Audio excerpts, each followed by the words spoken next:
नमस्कार दोस्तों, आप सभी का स्वागत है एक और वीडियो में। हमारा पॉइंट चल रहा है निर्देशिक ज्यामिति में। हम निर्देशांक ज्यामिति में हम क्या देख रहे हैं? हम रेखा देख रहे हैं। इससे पहले वीडियो में हमने रेखा का बेसिक देख लिया था। हमने रेखा की प्रवणता देख ली थी, क्या होती है और कैसे हम कैलकुलेट करते हैं, जिसे हम एम से दर्शाते हैं। अगर दो बिंदु दिए हो तो हम प्रवणता निकाल सकते हैं। फिर हम आ गए थे रेखा के समीकरण पे, जिसमें सबसे पहले हमने क्या देखा था? व्यापक समीकरण देखा था। उसके बाद हमने पॉइंट स्लो फॉर्म देखी थी, y माइनस वाई वन बराबर m into x minus x one. यानी अगर हमें एक रेखा पे एक बिंदु दे दिया जाए और रेखा की प्रवणता दे दी जाए तो उसकी हम समीकरण बना सकते हैं। फिर हमने 2 पॉइंट फॉर्म देखा था, जिसमें प्रवणता नहीं दी गई थी, हमने प्रवणता निकाल ली थी। एक उसमें से पॉइंट उठा के हमने वापस यही वाली फॉर्म बना ली थी, है ना। उसके बाद हमें क्या दिया हो? एक एक्स इंटरसेप्ट दिया हो, या वह एक्स इंटरसेप्ट या वाई इंटरसेप्ट। इससे हमें क्या मिल जाएगा? एक बिंदु मिल जाएगा, साथ में प्रवणता दी हो। तो अगेन हम वापस इस पॉइंट ग्लोब फॉर्म में शिफ्ट हो गए थे। ठीक है, इसके आगे का अब देखते हैं। नेक्स्ट फॉर्म है हमारी डबल इंटरसेप्ट फॉर्म, यानी दो इंटरसेप्ट दिए हो। इससे पहले वाला क्या था? इंटरसेप्ट स्लोप इंटरसेप्ट, यानी एक इंटरसेप्ट दिया गया था। डबल का मतलब दो इंटरसेप्ट दिए होंगे, और इंटरसेप्ट हमारे दो ही होते हैं। एक एक्स इंटरसेप्ट होता है और दूसरा वाई इंटरसेप्ट होता है। एक्स इंटरसेप्ट से क्या होगा? एक बिंदु आ जाएगा, x intercept comma zero. Y intercept से क्या होगा? वाई इंटरसेप्ट से दूसरा बिंदु आ जाएगा, क्यों? वाई इंटरसेप्ट हमें पता है वाई एक्सेस पे होगा। वाई एक्सेस पे एक्स बराबर जीरो होता है, और वाई इंटरसेप्ट से दो बिंदु आ गए। दो बिंदु आते हैं, हमारी अगेन समीकरण आ जाएगी। अगर मान लेते हैं एक्स इंटरसेप्ट ए हो और वाई इंटरसेप्ट बी हो, और रेखा मान लो कैसी दिख रही है? ऐसी दिख रही है। ये दूरी की, ये क्या है? ए है, ये क्या है? बी है। ठीक है, तो ये क्या हो जाएगा? ए कोमा जीरो पॉइंट हो जाएगा, ये जीरो कोमा बी हो जाएगा। हमें जनरली ये स्टैंडर्ड फॉर्म ही याद रखनी है। इसके अलावा ए बी प्लस माइनस होंगे, उसके हिसाब से रेखा अपने आप बदलती जाएगी। ऐसी भी हो सकती है रेखा, है ना, वो ए बी के प्लस माइनस से अपने आप चेंज होती रहेगी। हमें बस ये बेसिक याद रखना है। ठीक है, जैसे ही दो बिंदु आ गए हमारे पास क्या आ जाएगी? प्रवणता आ जाएगी। बिंदु क्या है? A comma zero, zero comma B. प्रवणता क्या हो जाएगी? B minus zero divided by zero minus है, जो कि होगी माइनस का बी बाई ए। प्रवणता आ गई, बिंदु हमारे पास है, तो क्या आ जाएगी? रेखा की समीकरण आ जाएगी। रेखा की समीकरण क्या आ जाएगी? इनमें से कोई भी पॉइंट उठा लेते हैं, जैसे ए कोमा जीरो ले लेते हैं, तो वाई माइनस जीरो बराबर एम इंटू एक्स माइनस ए। तो वाई बराबर क्या हो जाएगा? एम की जगह माइनस बी बाई ए आ जाएगा, इंटू एक्स माइनस ए आ जाएगा। ये हमारा ए से अगर इधर क्रॉस मल्टीप्लाई किया तो क्या बन गया? ए वाई बराबर माइनस का b x plus a b, यानी b x plus a y बराबर ए बी क्या आ गई? रेखा की समीकरण आ गई। क्या हुआ? हमें एक्स इंटरसेप्ट दिया गया था, हमें वाई इंटरसेप्ट दिया गया था। यहाँ से हमारा एक पॉइंट आ गया, यहाँ से हमारा दूसरा पॉइंट आ गया। दो पॉइंट क्या आते ही क्या आ गई? हमारी प्रवणता आ गई। हमने एक पॉइंट उठाया, रेखा की समीकरण निकाली। क्या निकाली? B x plus a y बराबर ए बी। अब हम क्या करते हैं? पूरे को ए बी से डिवाइड कर देते हैं, तो यहाँ बचेगा एक्स बाई ए, यहाँ बचेगा वाई बाई बी बराबर वन। अब ए को हम क्या लिख सकते हैं? एक्स इंटरसेप्ट लिख सकते हैं। बी को क्या लिख सकते हैं? वाई इंटरसेप्ट लिख सकते हैं, और बराबर वन। बहुत ही इंपॉर्टेंट फॉर्म है, जब भी अंतःखंड की बात आए ये दिमाग में हमारे डायरेक्ट आ जानी चाहिए।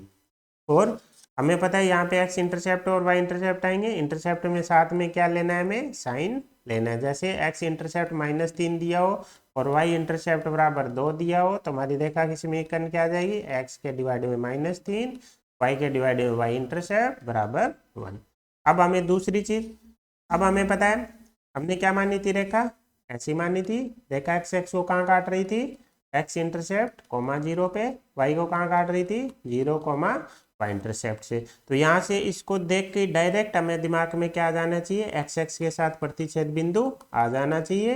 यहाँ से एक्स इंटरसेप्ट उठाओ और यहाँ से वाई इंटरसेप्ट उठाओ। ये हो गया एक्स एक्स के साथ प्रतिच्छेद बिंदु, और ये हो गया हमारा वाई एक्स के साथ प्रतिच्छेद बिंदु। ठीक है, तो ये था हमारा कौन सा फॉर्म? अंतःखंड रूप। अब हमें क्या करना हो? ट्रांसफरिंग इनटू इंटरसेप्ट फॉर्म, यानी अंतःखंड रूप में बदलना पड़ जाए। दी गई समीकरण को, व्यापक समीकरण दी गई हो, उसे क्या इसमें बदलना हो? अंतःखंड रूप में बदलना हो, तो हमें क्या प्रोसीजर होगा? ठीक है, अब यहाँ पे अंतःखंड रूप में यहाँ पे हमें एक चीज़ नोट करनी है कि हम यहाँ पे राइट हैंड साइड में क्या बना के रखते हैं, 1 बना के रखते हैं, ऊपर क्या रखते हैं, केवल x और y बना के रखते हैं। ठीक है, बाकी सब इनके डिवाइड में रखते हैं, बस इतना पता है तो हम हमारा काम हो जाएगा।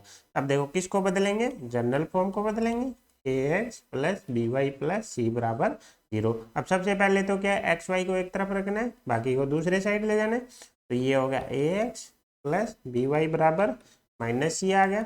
अब इधर क्या बनाना है, 1 बनाना है। 1 बनाने के लिए क्या करेंगे, माइनस सी से डिवाइड कर देंगे। तो पहला काम तो हो गया, 1 बन गया। अब ऊपर क्या चाहिए, यहाँ पे सिर्फ x चाहिए, यहाँ पे सिर्फ y चाहिए। तो a को क्या करेंगे, नीचे माइनस सी के डिवाइड में ले जाएंगे। इसी प्रकार b को कहाँ ले जाएंगे, इसके डिवाइड में ले जाएंगे, बराबर। तो यहाँ से देख के हमें क्या मिल गया, x इंटरसेप्ट मिल गया माइनस सी बाई ए। यहाँ से y इंटरसेप्ट क्या मिल गया, माइनस सी बाई बी। शुरू में जब हम इंटरसेप्ट पढ़ रहे थे तो वहाँ भी हमने पढ़ा था कि y इंटरसेप्ट के लिए क्या रखना है, y बराबर 0। जैसे ही रखेंगे ax प्लस सी बराबर 0, x बराबर माइनस सी बाई ए, वही चीज़ निकल के आ गई। तो ऐसे हमें कन्वर्ट भी करना आना चाहिए। पहला फॉर्म क्या है कि पहला सबसे पहले स्टेप क्या है कि एक्स वाई को एक साइड, बाकी को राइट हैंड साइड में ले जाओ। फिर राइट हैंड साइड में क्या बनाओ, 1 बनाओ। फिर ऊपर क्या बनाओ, एक्स और वाई को सिंगल बनाओ। तो जो एक्स के नीचे है वो क्या है, एक्स इंटरसेप्ट है। तो वाई के नीचे है वो वाई इंटरसेप्ट है। ठीक है, तो ये तो हो गया पहला मेथड कन्वर्ट करने का। दूसरा मेथड क्या है कि आपको जो इक्वेशन दी गई है, ठीक है, हमें पता है इंटरसेप्ट मेथड क्या होती है, x divided by x intercept plus y divided by y intercept बराबर 1। तो आप क्या करो, यहाँ से इंटरसेप्ट निकाल लो। सबसे पहले क्या निकालो, x इंटरसेप्ट, जिसके लिए हमें y बराबर क्या रखना पड़ेगा, 0 रखना पड़ेगा। तो क्या बचेगा, ax प्लस सी बराबर 0, x बराबर माइनस सी बाई ए। तो यानी हमारा x इंटरसेप्ट क्या हो गया, माइनस का सी बाई ए हो गया। इसी प्रकार क्या निकाल लो, y इंटरसेप्ट निकाल लो। उसके लिए क्या रखेंगे, x बराबर 0, तो बी वाई प्लस सी बराबर 0। तो y इंटरसेप्ट क्या आ जाएगा, माइनस सी बाई बी आ गया। जब दोनों आ गए तो दोनों को यहाँ इक्वेशन में पुट कर दो, तो वही वाली समीकरण आ जाएगी। तो जो मेथड आपको सही रखे लगे वो आप याद रख सकते। तो ये हो गया कन्वर्जन करना, किससे, दिए गए जनरल फॉर्म से क्या बनाएंगे हम, हमारा इंटरसेप्ट फॉर्म बनाएंगे। अब अगला आता है कौन सा फॉर्म, नॉर्मल फॉर्म। ठीक है, जिसमें हमें क्या दिया होगा, जैसे ये रेखा होगी हमारी, ठीक है, इसमें हम क्या करेंगे, नॉर्मल इसलिए बोल रहा है, लंब रूप इसलिए बोल रहा है कि इस रेखा पे हम मूल बिंदु से क्या डालेंगे, लंब डालेंगे। और हमें क्या दिया होगा, इस लंब की लंबाई दी गई होगी और इस लंब का झुकाव दिया होगा, ना कि रेखा का दिया होगा। इस बार किसका झुकाव दे रहा है, लंब का झुकाव दे रहा है। तो सबसे पहले तो हमें पता वो चलना चाहिए कि नॉर्मल फॉर्म में हमें क्या दिया होगा कि रेखा पे क्या डाला जाएगा, लंब डाला जाएगा। कहाँ से डाला जाएगा, मूल बिंदु से डाला जाएगा। क्या दिया होगा, लंब की लंबाई दी गई होगी और लंब का झुकाव दिया होगा। अगर ये दो चीजें अगर आपको दी गई हैं तो आपको याद रखना है ये तो कौन सा फॉर्म है, नॉर्मल फॉर्म है। और इस केस में जो हमारी रेखा है उसकी समीकरण क्या आने वाली है, x cos alpha plus y sine alpha बराबर, ये हमें डायरेक्ट याद रखनी है, x cos alpha plus y sine alpha बराबर पी। ये कैसे आई वो हम प्रूव कर लेते हैं। अब देखो एक चीज तो ये, और दूसरा हम क्या डाल रहे हैं, लंब डाल रहे हैं। अब कोई रेखा अगर इधर होगी तो लंब ऐसे डलेगा, तो एल्फा क्या होगा इस बार, ये होगा। अगर कभी रेखा ऐसे डलेगी तो यहाँ से लंब ये डलेगा, तो इस केस में हमारा क्या होगा, एल्फा, फिर यहाँ से ये होगा। अगर रेखा हुई कोई ऐसी तो इस केस में हमारा लंब ये डलेगा। अब लंब का झुकाव देखना है तो ये होगा, यानी यहाँ पे अल्फा जो है वो हमारा 0 से 2 पाई के बीच में होगा। जैसा कि रेखा के केस में था वो हमारे यहाँ क्या था, 0 से सिर्फ पाई के बीच में था थीटा, लेकिन लंब के केस में ऐसा नहीं है, 0 से 2 पाई होगा। ये उसकी समीकरण होगी। अब हम देख लेते हैं कि ये सब कैसे होगा, है ना, ये आया कैसे। तो हम हमारी एक बार डायग्राम दोबारा बना लेते हैं। ये हमें क्या है पता है, पी दूरी है, ये अल्फा है, ये दूरी मान लेते हैं हम ए, ये मान लेते हैं बी। जैसे ही माना तो हमारे पास रेखा की समीकरण आ जाएगी। क्यों? क्योंकि अब हमारे पास क्या आ गया, अंतःखंड आ गए, अंतःखंड आ गए। अंतःखंड आते ही हमें पता है रेखा की समीकरण क्या आ जाएगी, एक्स में एक्स इंटरसेप्ट प्लस वाई में वाई इंटरसेप्ट बराबर। अब कुल मिला के हमें क्या चाहिए, ए और बी की वैल्यू चाहिए। ए और बी की वैल्यू के लिए हम क्या करेंगे, इस ट्राइंगल को उठा लेते हैं। अगर मान लेते हैं ये बिंदु हमारा ए है, ये बी है, ये मूल बिंदु ओ है, ये सी है, तो हम क्या उठाते हैं, त्रिभुज ओ सी ए उठा लेते हैं।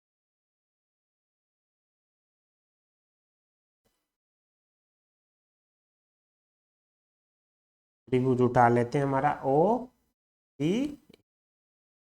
इसमें कंफ्यूजन नहीं होना है, हमने ओ सी ए ये त्रिभुज उठाया है। सी पे हमारा 90 डिग्री है, ओ पे हमारा अल्फा है। ओ पे हमारा एंगल कितना है, अल्फा है। सी पे 90 डिग्री है और ओ से ए की दूरी कितनी है, ए है। यानी हमारे पास एक एंगल है जिसमें हमें कर्ण पता है और ओ से सी पी क्या है, हमारा आधार है। आधार और कर्ण पता है, मतलब कर्ण हमें चाहिए, आधार पता है और एंगल पता है। तो हम क्या लगा देंगे, कोस लगा देंगे। कोस अल्फा क्या होता है, आधार बटे कर्ण। आधार कितना है पी, कर्ण कितना है ए। तो पी की वैल्यू कितनी आ गई, ओ सॉरी ए की वैल्यू कितनी आ गई, ए बराबर आ गया पी डिवाइडेड बाई कोस। हाँ, तो पी और अल्फा की टर्म में ए की वैल्यू तो आ गई। कैसे आई, हमने क्या किया, हमने ये दूरी ए मान ली, ये दूरी पी दी गई है, एंगल दिया गया है। ये वाला त्रिभुज हमने क्या किया, बाहर उठाया, जिसमें सी पे 90 डिग्री है, ओ पे अल्फा है, ओ से सी की दूरी पी है, ओ से ए की दूरी ए है। ये हमारा कर्ण बन गया, ये हमारा त्रिभुज का आधार बन गया।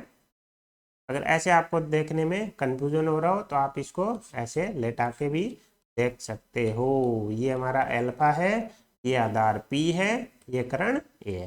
तो कोस का फॉर्मूला लगाया, ए की वैल्यू निकल के आ गई। इसी प्रकार हमारे पास क्या आ जाएगी, बी की वैल्यू आ जाएगी। बी के लिए क्या करेंगे, ये ओ सी बी त्रिभुज उठा लेते हैं।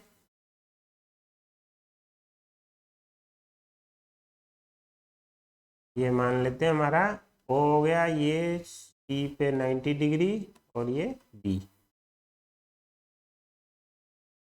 अब देखो ओ सी हमारी कितनी है, पी है, ओ बी हमारी बी है। ओ से बी हो गई पी, बी ये हो गई पी। अब देखो पिछले केस में तो ये हमारा एंगल क्या था, अल्फा, लेकिन अब ये एंगल अल्फा नहीं होगा। ये एंगल कितना होगा, पाई/2 माइनस अल्फा। तो ये एंगल कितना होगा, पाई/2 माइनस अल्फा। अगेन कोस लगेगा, पाई/2 माइनस अल्फा। आधार आधार हो गया हमारा पी, कर्ण बी हो गया, ये साइन अल्फा बन जाएगा, ये बन गया बी बराबर पी अपॉन साइन अल्फा। जैसे ही ए और बी की वैल्यू आ गई, हमारी समीकरण बन जाएगी x divided by a. A की जगह क्या आ जाएगा, p upon cos alpha plus y बटे बी। बी की जगह क्या आ जाएगी, पी अपॉन साइन अल्फा बराबर 1। जैसे ही सॉल्व करेंगे, x cos alpha plus y sine alpha बराबर पी, जहाँ पे अल्फा क्या है, हमारे जो लंब है उसका झुकाव है, किससे, एक्स एक्स से। कौन सी दिशा से, धनात्मक दिशा से। डायरेक्शन क्या लेनी है, क्लॉकवाइज। इसी प्रकार पी क्या है, हमारे लंब की लंबाई है, और लंब डालेंगे कहाँ से, मूल बिंदु से डालेंगे, किस पे, रेखा पे।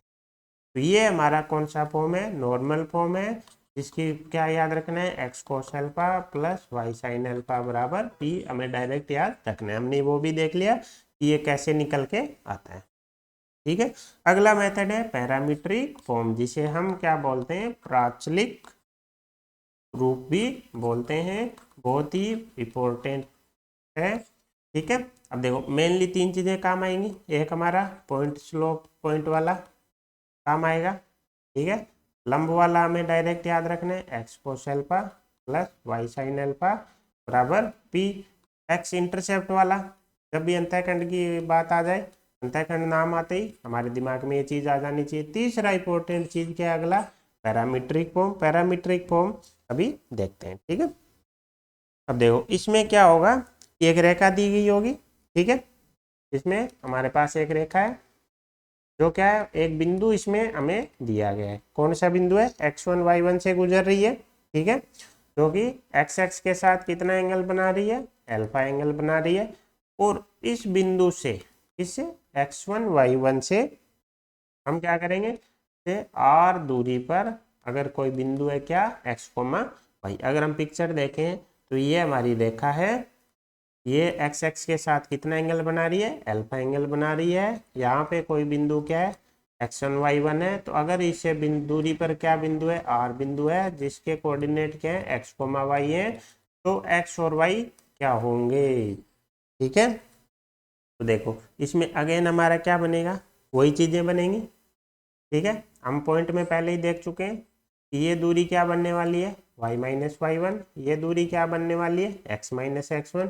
ये एंगल क्या बनने वाला है, बस इतने त्रिभुज को क्या करेंगे, बाहर निकाल लेंगे। क्या आ जाएगा, ये r है, ये y माइनस y1, ये हमारी x माइनस x1 और ये हमारी अल्फा। अब हमें पता है कोस अल्फा बराबर क्या हो जाएगा, आधार, आधार बोले तो x minus x1 divided by current. यहाँ से r की वैल्यू क्या आ जाएगी, x minus x1 divided by cos alpha. इसी प्रकार साइन अल्फा की वैल्यू क्या आ जाएगी, लंब बटा करंट, तो थीटा के सामने वाली भुजा लंब, तो y minus y1 divided by r। R की वैल्यू यहाँ से क्या आ गई, y minus y1 divided by sine alpha. इन दोनों को अगर कंबाइन रूप में लिखें तो क्या बन जाएगी, x minus x1 divided by cos alpha बराबर y minus y1 divided by sine alpha और बराबर r। ये जो फॉर्म है ये क्या है, हमारी पैरामीट्रिक फॉर्म है, किसकी, लाइन की। लाइन कैसी है, जिसपे कोई बिंदु x1 y1 है, जिससे r दूरी पर बिंदु क्या है हमारा, xy है, और जिसका रेखा के साथ झुकाव क्या है, अल्फा है। अब यहाँ पे और नॉर्मल फॉर्म में हमें अभी से थोड़ा मतलब कोरिलेट करके चलना है। वहाँ भी x के साथ क्या आ रहा था, कोस आ रहा था, यहाँ भी x के डिवाइड में कोस है, वहाँ y साइन अल्फा था, यहाँ y के डिवाइड में भी साइन अल्फा।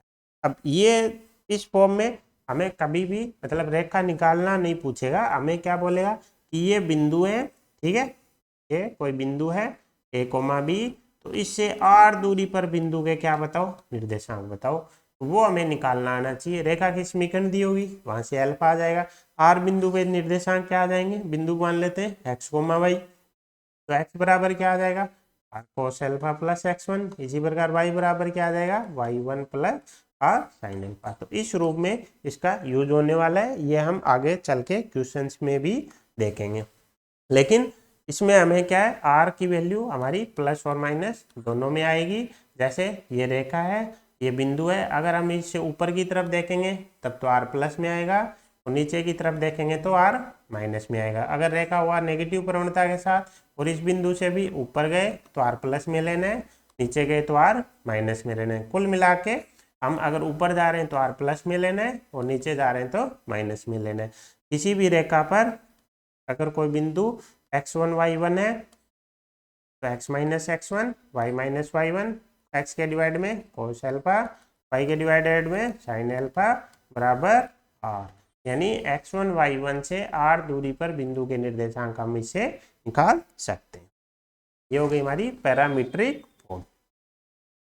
ठीक है, तो अभी तक हमने रेखा की सारी समीकरणें देख ली हैं। सबसे पहले हमने जनरल फॉर्म देखी, ax plus B Y plus C बराबर 0। उसके बाद हमने 3 फॉर्म देखी थी, एक हमारी पॉइंट स्लोप फॉर्म थी, एक 2 पॉइंट वाली थी और एक इंटरसेप्ट और स्लोप वाली थी। इन तीनों का फॉर्म सेम ही है, क्या, y माइनस y1 बराबर m into x minus x1, जिसमें m तो या तो डायरेक्ट दिया होगा, 2 पॉइंट वाले में हम कैलकुलेट कर लेंगे, इंटरसेप्ट फॉर्म वाले में m तो दिया होगा लेकिन बिंदु हम निकाल लेंगे। ठीक है, और उसके बाद हमने क्या देखा था, उसके बाद हमने अंतःखंड फॉर्म देखी थी। उसके बाद हमने क्या देखा था, हमारा लंब रूप देखा था, x कोस alpha plus y sign alpha बराबर p, जहाँ पे इस बार अल्फा क्या है, लंब का झुकाव है, किसके साथ, x एक्स के साथ, ना कि रेखा का। p क्या है, लंब की लंबाई है, लंब कहाँ से डाल रहे हैं, मूल बिंदु से डाल रहे हैं। तो सारी चीजें हमें क्लियर होनी चाहिए, कुछ भी कंफ्यूजन हमें नहीं रखना है। इसी प्रकार रेखा है जिसका झुकाव क्या है आपका, अल्फा ही है, बिंदु उस पे x1 y1 है, उससे r दूरी पर कोई बिंदु xy है, तो क्या बन जाएगा, x minus x1 divided by cos alpha, y minus y1 divided by sine alpha बराबर 1। ठीक है। तो ये हो गई हमारी रेखा की समीकरण। अब अगर हमने रेखा के ढलान की गणना, अगर हमें दो बिंदु दिए गए हो तो उसकी ढलान की गणना हमने करनी अभी सीख ली थी। प्रवणता क्या आ गई थी हमारी, y बराबर m बराबर y2 minus y1 divided by x2 minus x आ गई थी। लेकिन ये ढलान की गणना किससे करनी है, हमें दी गई समीकरण से करनी है। अगर रेखा के ढलान की गणना करनी है तो हमें कौन सा रूप बनाना है, हमें y बराबर mx प्लस सी वाला रूप बनाना है। रेखा को किस रूप में लाना है, इस रूप में लाना है। जैसे अगर हमें जनरल इक्वेशन दी गई है ax plus B Y plus C बराबर 0, तो सबसे पहले क्या करेंगे, y को एक तरफ बाकी एक तरफ, तो बी वाई को एक तरफ माइनस का ax माइनस सी दूसरी तरफ चला गया। अब हमें क्या करना है, y का गुणांक 1 बनाना है, तो b से क्या कर देंगे, डिवाइड कर देंगे। तो जैसे ही b से डिवाइड करेंगे ये बन गया। अब ये क्या है, y बराबर mx प्लस सी में कन्वर्ट हो गई, y बराबर mx प्लस सी में कन्वर्ट हो गई, दोनों से क्या हो गई। अब हम इस पे बेसिस पे कुछ क्वेश्चन देख लेते हैं। रेखा की सभी समीकरण डिफरेंट अलग अलग समीकरण हमारी हो चुकी है। जैसे पहला क्वेश्चन है, क्वेश्चन में क्या बोल रहा है, उस रेखा का समीकरण बताओ जिसमें एक्स एक्स और वाई एक्स से इतने अंतःखंड काटती है। तो अंतःखंड नाम आते ही हमारे दिमाग में क्या आ जानी चाहिए, पिक्चर आ जानी चाहिए कि एक्स में एक्स डिवाइडेड बाई एक्स का अंतःखंड, वाई के डिवाइडेड में वाई का अंतःखंड बराबर 1। अब x divided by x intercept कितना दे रखा है, 3 दे रखा है, y इंटरसेप्ट कितना दे रखा है। अब क्या करेंगे, एलसीएम ले लेंगे, तो इधर बन जाएगा 4x प्लस 3y बराबर 12। तो सिंपल हमारा आंसर 1 हो जाएगा। तो सबसे पहले तो हमें क्लियर होनी चाहिए कि दी गई जो रेखा है वो कौन सी फॉर्म है। पहले वाले में अंतःखंड नाम देखते ही हमें क्लिक हो जानी चाहिए। ठीक है, अब क्या दे रखा है, उस रेखा का समीकरण बताओ जिसकी मूल बिंदु से लंबवत दूरी, क्या आ गया, लंबवत दूरी बोले तो ये हमारी पी होगी। लंब का एक्स एक्स की धनात्मक दिशा से झुकाव 60 डिग्री, तो ये हमारा क्या हो गया, एल्फा। तो देखते ही हमें याद आ जाना चाहिए कौन सा रूप, लंब रूप, जो कि हमारा क्या आया था, x cos alpha plus y sine alpha बराबर पी। अब एक्स एल्फा की जगह कितना आ जाएगा, 60 degree plus y sine 60 degree, p की जगह कितना आ जाएगा, 4 आ जाएगा। कोस 60 डिग्री का मान कितना होता है, 1/2, वाई साइन 60 डिग्री का नाम √3/2 बराबर 4। एलसीएम ले लेंगे, एक्स प्लस √3y बराबर। ठीक है, आसान है, दी गई चीज़ें यूज करनी है, हमें क्लियर होना चाहिए कि कौन सी मेथड हमें लगानी है। अगला क्वेश्चन है, क्वेश्चन में क्या बोल रहा है, एक रेखा है जो बिंदु से होकर गुजरती है, एक्स एक्स के साथ क्या है, कोण दिया गया है। अब क्या बोल रहा है, यदि यह रेखा दूसरी रेखा को क्या कर रही है, बिंदु पी पर मिलती है तो दूरी ए पी बताओ। मतलब पिक्चर कुछ ऐसी है, ये पहली रेखा है, ये एंगल कितना दे रखा है, 45 डिग्री, इस पे बिंदु क्या दे रखा है, ए दे रखा है। इसको कोई दूसरी रेखा काट रही है जिसकी समीकरण क्या है, एक्स प्लस वाई प्लस 1 बराबर 0। कहाँ पे काट रही है, पी पे। ये दूरी बताओ। सबसे पहले तो देखते ही दिमाग में क्या जाना चाहिए, एक बिंदु दिया गया है, 45 डिग्री एंगल दिया गया है, आर दूरी पर बिंदु चाहिए, एपी का मतलब पी चाहिए। तो कौन सी हमारा कौन सा पैरामीट्रिक फॉर्म आ जाएगा, कैसे आ जाएगा, x माइनस x1। अब a हमारा क्या बनेगा, x1 y1, यानी x1 बराबर कितना हो गया 2, y1 बराबर कितना हो गया 3, तो x माइनस 2 y माइनस 3 बराबर में ये दूरी r हमें नहीं पता, या फिर हम इसको क्या लिख दें, AP लिख देते। अब देखो x माइनस 2 डिवाइडेड बाई क्या आएगा, कोस एल्फा, कोस एल्फा बोले तो कोस 45, तो यहाँ क्या आएगा, कोस 45 डिग्री या साइन 45 डिग्री। हमने कुछ नहीं किया, हमने जो क्वेश्चन वाला बोल रहा था वो चीज़ हमने ड्रॉ की, एक लाइन ली, उस पर बिंदु लिया, एंगल लिया, दूसरी लाइन से कट कराया, दूरी चाहिए। देखते हमारे दिमाग में पैरामीट्रिक फॉर्म क्लिक कर जानी चाहिए, जैसे ही क्लिक करी हमने पैरामीट्रिक फॉर्म अप्लाई कर दी। अब हमें क्या चाहिए, हमें दूरी एपी चाहिए, लेकिन हमें अभी भी एक्स और वाई नहीं पता है ना। लेकिन अगर हम इसको r माने तो यहाँ से हमारा x का कोऑर्डिनेट आ जाएगा, x का कोऑर्डिनेट क्या आ जाएगा, r कोस 45 प्लस 2, यानी r/√2 प्लस 2। दूसरी समीकरण से y बराबर क्या आ जाएगा, 3 प्लस r/√2, यानी p बिंदु के हमारे पास निर्देशांक आ गए। p बिंदु के निर्देशांक क्या आ गए, 2 प्लस r/√2 और 3 प्लस r/√2। अब हमें पता है इसी अब आर चाहिए, लेकिन इसने क्या बोल रखा है, ये बिंदु किस पे है, इस रेखा पे है। अभी तक हमने इस रेखा का कहीं यूज नहीं किया, लेकिन ऐसे तो दी नहीं गई है, कहीं तो यूज आएगा, तो अब इसका यूज आएगा। इसमें इस बिंदु इस रेखा पे भी होगा, इस पे होगा तो इसको संतुष्ट करेगा तो इसमें एक्स की जगह 2 + r/√2, वाई की जगह 3 + r/√2 +1 बराबर 0। इसको जैसे ही सोल्व करेंगे ये बन गया 2r/√2 प्लस 6 बराबर 0, यानी r बराबर हो गया हमारा -6√2/2, जिसे हम क्या बोल देंगे, ये हो गया हमारा -3√2। अब हमें पता है दूरी है तो नेगेटिव में तो ले नहीं सकते, तो दूरी क्या ले लेंगे, 3√2 हमारा करेक्ट आंसर हो जाएगा। तो 3√2 हमारा करेक्ट आंसर हो जाएगा। ये तो हो गया पहला मेथड। अब हम इसमें अगर किसी बच्चे को ये क्लिक ना करे तो हमें क्या करना है, हमें ये बिंदु ए है, ये बिंदु पी है। अब ए हमारे पास ऑलरेडी दिया हुआ है, अगर हमें पी मिल जाए तो हम क्या करेंगे, दूरी का फॉर्मूला लगा देंगे पी के लिए। पी आपका क्या है, दो रेखाओं का प्रतिच्छेद बिंदु है, तो एक रेखा की समीकरण तो दे रखी है क्या, x + y + 1 बराबर 0। दूसरी रेखा की समीकरण निकाल सकते हैं, क्यों, एक बिंदु दिया गया और एंगल दिया गया है।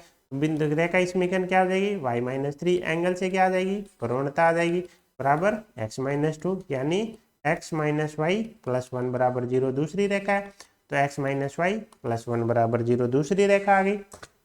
अब हम क्या करते हैं, दोनों का प्रतिच्छेद बिंदु निकाल लेते हैं।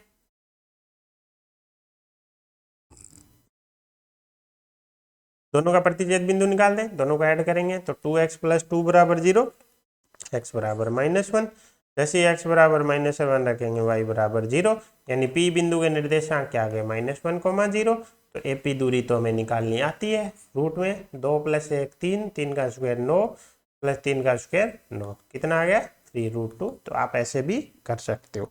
हमें क्या दिया गया क्वेश्चन में, ए दिया था, दूरी P पूछ रखी थी, यानी P चाहिए। P क्या है, प्रतिच्छेद बिंदु है, किसका, दो रेखाओं का। पहली रेखा की समीकरण दी गई है, दूसरी रेखा की समीकरण चाहिए, प्रवणता एंगल से आ जाएगी। बिंदु उस पे एक दे रखा है, तो y - y1 बराबर m × x - x1 से दूसरी रेखा, दोनों रेखाओं से P आ गया, P आते ही AP आ जाएगा। तो अगर वो पैरामीट्रिक मेथड आपको यूज याद ना रहे, आपको हार्ड लगे, तो आप ये भी कर सकते हो। लेकिन पैरामीट्रिक मेथड, जब भी एक बिंदु से दूरी की बात आ जाए तो पैरामीट्रिक मेथड आपको क्लिक करना चाहिए। अब चलते हैं अगले क्वेश्चन पे। अगले क्वेश्चन में क्या बोल रहा है, ए सी किसी आयत, तो सबसे पहले तो हमें क्या बना लेना है, एक आयत बना लेना है।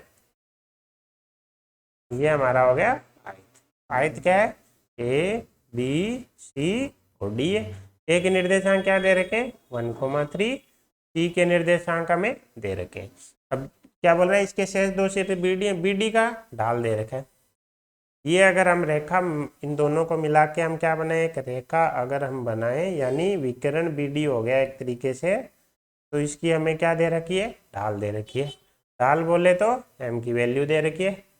तो BD का समीकरण क्या होगा, हमें क्या चाहिए, BD का समीकरण हमें क्या दे रखी है, ऋणता दे रखी है। कितनी दे रखी है, 2 दे रखी है। अब हमें क्या चाहिए, रेखा की समीकरण निकालने के, ऋणता दी हो तो सिर्फ एक बिंदु चाहिए। तो बिंदु के लिए ये जो वर्ड है ना, ये काम आएगा। आयत में क्या होते हैं, दोनों विकर्ण एक दूसरे को क्या करते हैं, समद्विभाजित करते हैं, यानी दोनों विकर्णों के जो मध्य बिंदु होंगे वो क्या होंगे, सेम होंगे। अब बीडी का मध्य बिंदु तो नहीं पता, लेकिन एससी विकर्ण का मध्य बिंदु निकाल सकते हैं। यहाँ पे क्या लग जाएगा, सेक्शन फॉर्मूला लग जाएगा, 1,/1 में डिवाइड करने वाला, जो कि हो जाएगा 5 + 1 6 डिवाइडेड बाई 2 3, 3 + 1 4 डिवाइडेड बाई 2, यानी 3,2 क्या आएगा, विकर्ण एसी का मध्य बिंदु। लेकिन आयत है तो ये बीडी पे भी स्थित होगा, तो बीडी पे हमें क्या मिल गया, एक बिंदु भी मिल गया। जैसे ही बिंदु मिल गया तो रेखा की समीकरण आ जाएगी। रेखा की समीकरण क्या आ जाएगी, y - 2 बराबर प्रवणता 2 × x - 3। जैसे ही सोल्व करेंगे 2x - y बराबर 4 हमारी निकल के समीकरण आ जाएगी। ठीक है, तो आसान है। जब भी हमें प्रवणता दिख जाए तो हमें किसकी ओर दौड़ना है, कि एक बिंदु और मिल जाए। जब भी अंतःखंड दिया हो तो अंतःखंड पर हम उठा लेनी है। नॉर्मल लंब की बात आ जाए तो दो चीजें चाहिए, लंब का झुकाव चाहिए, लंब की दूरी चाहिए। चलते हैं अगले क्वेश्चन पे। क्वेश्चन में क्या बोल रहा है, एक रेखा है, निर्देशिक की अक्षों पे काटा गया अंतःखंड। अंतःखंड नाम देते ही हमारे दिमाग में क्या आ जानी चाहिए, ये वाली फॉर्म आ जानी चाहिए। अब हमें क्या चाहिए, इनकी वैल्यू चाहिए। क्वेश्चन में क्या दे रखा है, इनके व्युत्क्रम दे रखा है, यानी एक्स इंटरसेप्ट का व्युत्क्रम कितना है पी, वाई इंटरसेप्ट का व्युत्क्रम कितना है 1/q। तो यहाँ से एक्स इंटरसेप्ट यानी एक्स अंतःखंड की वैल्यू कितनी आ जाएगी 1/p, वाई अंतःखंड की वैल्यू कितनी आ जाएगी q आ जाएगी। दोनों वैल्यू इसमें क्या कर देंगे, पुट कर देंगे। आ गया। जैसे इसको सोल्व करेंगे हमारे पास क्या आ गई, रेखा की समीकरण आ गई। रेखा की समीकरण क्या आ गई, पी एक्स प्लस वाई बटे क्यू बराबर 1। अब क्वेश्चन वाला क्या पूछ रहा है, रेखा का ढाल। ढाल के लिए क्या चाहिए, हमें ये वाली फॉर्म में कन्वर्ट करना पड़ेगा। तो वाई को छोड़ के बाकी को कहाँ ले जाएंगे, दूसरी साइड ले जाएंगे। फिर वाई का क्या करेंगे, गुणांक 1 बनाएंगे। कैसे बन जाएगा, क्यू से मल्टीप्लाई कर देते हैं। y बराबर minus P Q x plus Q, जैसी फॉर्म में बनी तुलना कर लेंगे, प्रवणता क्या निकल के आ जाएगी, माइनस पी क्यू निकल के आ जाएगी। फिर ये हमारा क्या हो जाएगा, करेक्ट आंसर हो जाएगा। तो आसान क्वेश्चन है, अंतःखंड दिए थे, सबसे पहले रेखा की समीकरण आ जाएगी, उसको हम y बराबर एम एक्स प्लस सी में कन्वर्ट कर लेंगे, वहां से हमारी प्रवणता m निकल के आ जाएगी। ठीक है, अब चलते हैं अगले क्वेश्चन पे। क्वेश्चन में क्या बोल रहा है, एक रेखा है, कहाँ से गुजर रही है, इस बिंदु से गुजर रही है, और क्या बोल रहा है, दोनों अक्षों पे समान अंतःखंड काटती है। अब हमें नहीं पता अंतःखंड समान क्या है, हम क्या करते हैं, दोनों को मान लेते हैं, समान है तो दोनों ए हो जाएंगे। तो रेखा की समीकरण क्या हो जाएगी, X by A plus Y by A बराबर 1, यानी एक्स प्लस वाई बराबर ए क्या आ गई, रेखा की समीकरण आ गई। लेकिन अब ए नहीं है हमारे पास, ए के लिए बिंदु दे रखा है, बिंदु से गुजरती है तो ये बिंदु इसको सेटिस्फाई करेगा, बिंदु सेटिस्फाई करेगा, इसमें वैल्यू रख देंगे। जैसे ही वैल्यू रखेंगे ए की वैल्यू आ जाएगी, जैसे ही ए की वैल्यू आई हमारी रेखा की समीकरण आ जाएगी, यानी एक्स प्लस वाई प्लस 1 बराबर 0 हमारा क्या करेक्ट आंसर हो जाएगा। तो आसान क्वेश्चन है। ठीक है, इंटरसेप्ट दिए थे, समान दिए, मान लिया, मानते ही हमारे पास रेखा की समीकरण आ गई। यही क्वेश्चन वाले ने पूछा था, लेकिन हमारे पास ए फंसा पड़ा है, ए को निकालने के लिए इस बिंदु का यूज कर लिया। ठीक है, चलते हैं अगले क्वेश्चन पे। क्वेश्चन वाला क्या बोल रहा है कि रेखाओं के प्रतिच्छेद बिंदु तथा मूल बिंदु को मिलाने वाली सरल रेखा का समीकरण बताइए, यानी एक रेखा सरल रेखा की समीकरण बताओ जो मूल बिंदु और इनके प्रतिच्छेद बिंदु। तो पहला बिंदु तो हमें 0,0 मिल गया। अब हमें क्या चाहिए, एक बिंदु और चाहिए। जैसे ही दो बिंदु मिलेंगे हम क्या लगा देंगे, y माइनस वाई वन बराबर y2 minus y one, x2 minus x1 into x minus x1, दो बिंदु वाली फॉर्म लगा देंगे। अब हमें क्या चाहिए, दूसरा बिंदु। दूसरा बिंदु ये क्या बोल रहा है, y माइनस एक्स प्लस 7 बराबर 0 और y प्लस 2x माइनस 2 बराबर 0 का क्या है, प्रतिच्छेद बिंदु है। तो दो रेखाओं का प्रतिच्छेद बिंदु निकाल लेंगे। जैसे ही दो में से माइनस 1 करेंगे, y से y कैंसिल, 3x प्लस 9 बराबर 0, x बराबर क्या आ गया 3। जैसे x बराबर 3 आया, y बराबर कितना है, x माइनस 7, तो y बराबर कितना आ गया -4। तो दोनों का प्रतिच्छेद बिंदु कितना आ गया 3, -4, यानी अब हमारे पास वो दो बिंदु आ चुके हैं जो हमें चाहिए। तो जैसे ही बिंदु आ गए हम निकाल लेंगे, y माइनस 0 बराबर -4 minus 0 y2 x2 minus x1 into x minus 0, y बराबर -4/3 इंटू एक्स, यानी 3y प्लस और x बराबर 0 क्या हो जाएगा, करेक्ट आंसर जाएगा। ठीक है, तो ये था हमारा आज का वीडियो, जिसमें हमने अलग अलग समीकरण, रेखा के समीकरण के रूप देखे और उनके बेसिस पे क्वेश्चन देखे। अंतःखंड का नाम लेते ही हमारे दिमाग में ये वाली आ जानी चाहिए फॉर्म। ठीक है, दो बिंदु एक बिंदु और उसकी प्रवणता वाली देखते ही ये वाली फॉर्म आ जानी चाहिए। ठीक है, इसके अलावा नॉर्मल नाम आते ही दो चीज़ें चाहिए, पी और एल्फा, किसमें पुट कर देंगे, x cos alpha plus y sine alpha बराबर पी में। दूसरा, रेखा पे बिंदु दिया हो, उससे आर दूरी पे बिंदु दिया हो, या फिर वो पूछ रखा हो हमें, तो हमें अपनी प्राचलिक रूप आ जानी चाहिए। पैरामीट्रिक फॉर्म क्या होगी, x minus x1 divided by cos alpha, y minus y one divided by sine alpha बराबर 1, वो सॉरी आर दूरी पे है ना। तो थैंक यू सो मच, जय हिंद जय भारत।